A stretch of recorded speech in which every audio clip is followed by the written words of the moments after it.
네, 요즘 중년 남성들 가운데 가슴이 답답하다거나 아프다는 증상을 호소하는 분들이 많다고 합니다.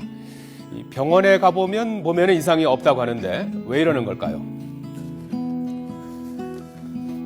바로 화병입니다. 이 중년 여성만 걸리는 줄 알았더니 아니었습니다. 이 화병은 마음속의 분노와 울분을 억지로 누르다 보니 생기는 통증과 불면증 같은 걸 말한다고 합니다. 다음 보시는 화면은 화병을 가진 남성을 이 적외선으로 촬영한 모습입니다. 이 얼굴 부분하고 이 목 주변 이쪽이 빨갛게 찍힌 것 확인할 수 있습니다. 열이 이렇게 위쪽으로 쏠렸다는 뜻입니다. 이런 화병을 키우다 보면 열기가 머리와 가슴 부분에 쌓여서 각종 합병증이 생기게 된다고 합니다. 그렇다면 중년 남성 가운데 화병 환자가 얼마나 늘고 있을까요?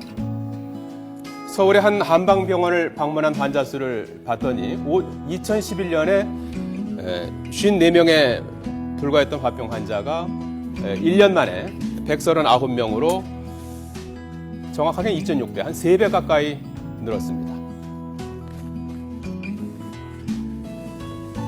자, 그렇다면 화병의 원인이 무엇일까요? 먼저 중년으로 접어들면서 찾아오는 갱년기가 원인이 될 수 있습니다. 그런데 이런 신체적 변화만 갖고 화병에 걸리진 않는다고 합니다. 여기에 아내와 자녀들의 가시도 침말이 더해지면서 병이 되는 겁니다.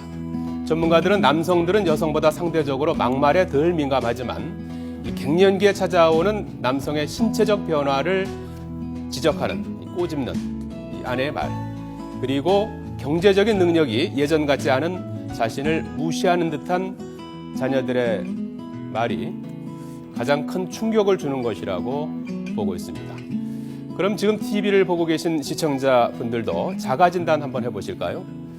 먼저 반복되는 스트레스가 있는지, 또 억울하고 분한 마음이 드는지 한번 생각해 보십시오. 그리고 여기에 가슴이 답답하고 얼굴까지 열기가 확확 올라오신다면 이 화병으로 진단될 가능성이 있습니다.